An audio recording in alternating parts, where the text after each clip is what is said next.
So in this lesson, we're going to be covering correlations. Now, just like Forex and stocks, there are certain pairs that correlate. However, in cryptocurrency, there is no longer correlation.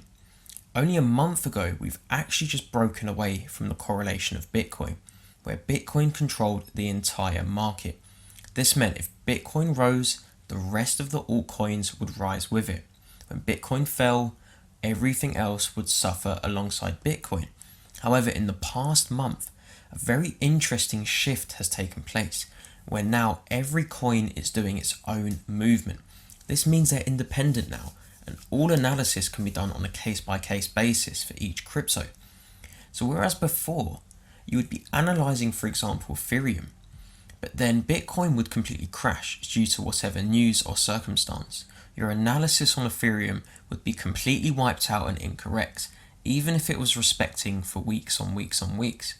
So we are at quite a good time right now, where we're eventually breaking away from the Bitcoin correlation and also the reliability of Bitcoin.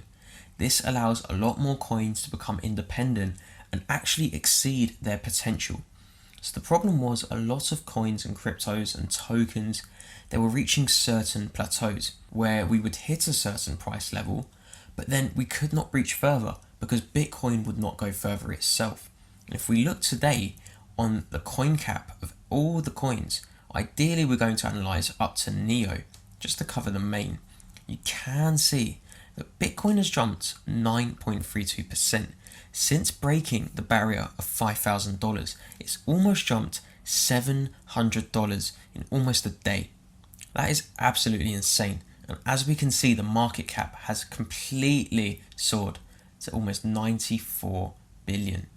So what we're going to do, we're now going to look at the rest of these. And if you can see, Ethereum has jumped 7.4% today.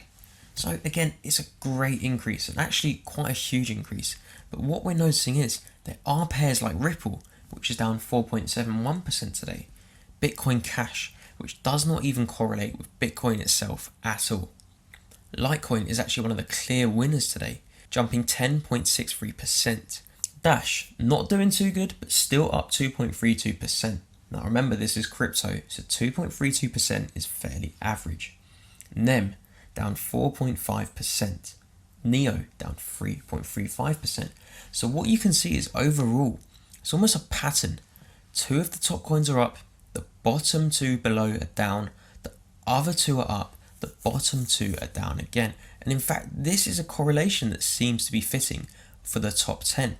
So if we go from Monero onwards, you can actually see a pattern forming here. So what I'm trying to get across here is there's always an inverse correlation or a strange correlation of some kind, but it's never logical. So as you can see here, 2 up, 2 down, 2 up, 2 down, 2 up. So when we move to the chart, we can see Bitcoin absolutely flying today, almost reaching $6,000, now slightly pulling back, a huge gain. You move over to XRP and things are not looking the same. Bitcoin had its initial surge and now it's been crashing for the past few days. We have Ether today. Ether has been gradually rising before exploding today to $330 compared to Bitcoin's explosion, which has been a straight upwards movement. And then we move to Litecoin. We're seeing a jump. We've been consolidating. So whilst other pairs have been going down, have been going up, we've been consolidating during this same period, only exploding the prior day, now retesting support, so we are looking to explode further on Litecoin in the upcoming days. Moving over to BCH. Now BCH has been having a catastrophic fall for days and days and days. In fact, this is probably 3 months worth of just crashing. So it isn't looking too good for Bitcoin Cash, which again you would expect to correlate with Bitcoin. When we move to Dash, Dash has been going up. It's had a huge fall down, but overall we have been falling and we are slowly rolling over again. When we move to NEM, NEM has been in a straight up consolidation. Although it looks like we have been falling, which we have, overall we've been restricted within the same boundaries. So there's been no real movement from NEM.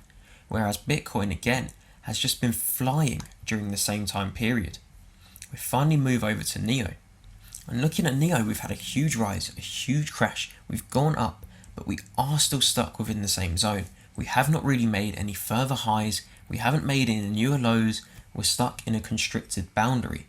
So what I really want you guys to take away from this is we're now at an amazing opportunity in the cryptocurrency market, where you no longer need to rely on Bitcoin or analyze Bitcoin to determine where your coin will go in the future. This now means, as you can see from my charts, all analysis is completely individual to each cryptocurrency, and every single turnout could be completely different in the upcoming days. So just take this into account, really study the charts on this, have a few up at the same time, have a look, monitor on a daily basis, take a week's worth of data and just compare it for each crypto and see what you can find out. What you will notice is over the past month or so, the correlation has slowly broken off.